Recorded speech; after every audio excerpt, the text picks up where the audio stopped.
সেই দিনটা ছিল আমার জন্য খুবই স্পেশাল। অনেক কষ্ট করছি এই স্পেশাল দিনটার জন্য। আর বাড়ির ২ জামাইকে নিজের হাতে রান্না করে খেলাম গরুর মাংস, খিচুড়ি আর গরম গরম ইলিশ মাছ ভাজা। হ্যালো এভরিওয়ান, আসসালামু আলাইকুম। সবাই কেমন আছো?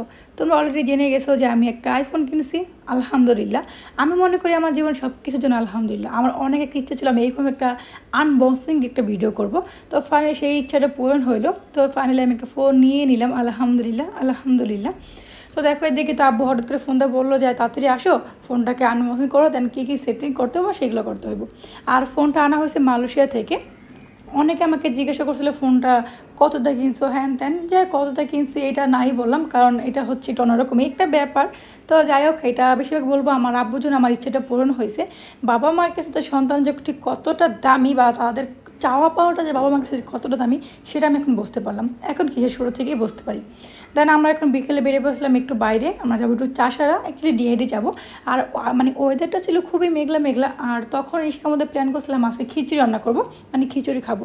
বাট সেটা যে এত বড় করে আয়োজন করা হইব সেটা অ্যাকচুয়ালি বুঝতে পারিনি।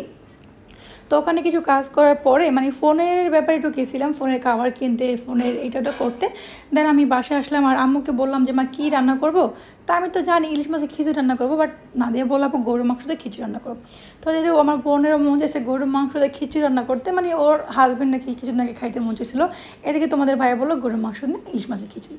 আর এই হচ্ছে আমাদের 2 বোনের গিফট। এই গিফটগুলো সব চাইবো আমাদের শ্বশুর বাড়িতে, মানে সবারটা ভাগাভাগি শেষ, এখানে শুধু আমাদের 2 বোনের গিফট।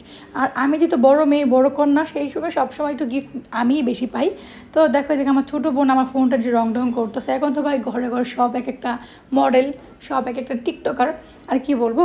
তো দেখো মাছটা কেটে উঠে আমি হলুদ মরিচে মেখে নিছি। আর আমার প্ল্যান ছিল একটু গরু মাংস দিয়ে খিচুড়ি খাবো, প্লাস তোমাদের ভাইয়া বলছিল ইলিশ মাছ দিয়ে খিচুড়ি। তো আমার বললো ঠিক আছে, বাড়ির 2 জামাই যেহেতু আবদার করছে 2ভাবে, তো 2ভাবে মানে আবদারটা রাখা হোক, বাড়ি একটু ভিন্ন সাথে, মানে গরু মাংস রান্না করবো খিচুড়ি দিয়ে আর ইলিশ মাছ ভাজা। তবে আমি কিন্তু 2 দিন যাবত বাপের বাড়িতে সব রান্না আমিই করি, কারণ আম্মু তো আসার পর এখন রান্না টান্না করা হয়নি, মানে আজকেই তো আম্মু আসলো। তো এটা ছিল মেবি 2 তারিখে ভিডিও। এত সন্ধ্যাবেলা খেলাম একটু গরম গরম চা, আর রাত্রে ছিল আমাদের গরুর মাংস খিচুড়ি।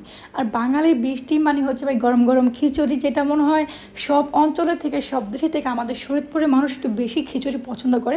যেহেতু আমি শরীয়তপুরের মেয়ে, শরীয়তবাড়ির বউ, সেইভাবে আমি জানি যে জন্ম থেকে দেখতেই আসি। তো দেখ আর কি বলবো। তো দেখতে দেখে ছোটো একটা ব্লগ তোমাদের মাঝে শেয়ার করা হয়ে গেল। তো তোমাদের কাছে কেমন লাগলো অবশ্যই কিন্তু কমেন্টে জানিও। আর খুব স্পেশাল করে রান্না করলাম গরুর মাংস খিচুড়ি প্লাস গরম গরম ইলিশ মাছ ভাজা। তো রান্না করে 2 জামাইকে সন্ধ্যার মধ্যে বেড়ে টেড়ে খেতে দিলাম। তারা তো খেয়ে অনেক বেশি প্রশংসা করছে, কারণ আমার হাতে রান্না যখন সবাই খুব প্রশংসা করে আমার কাছে অনেক বেশি ভালো লাগে।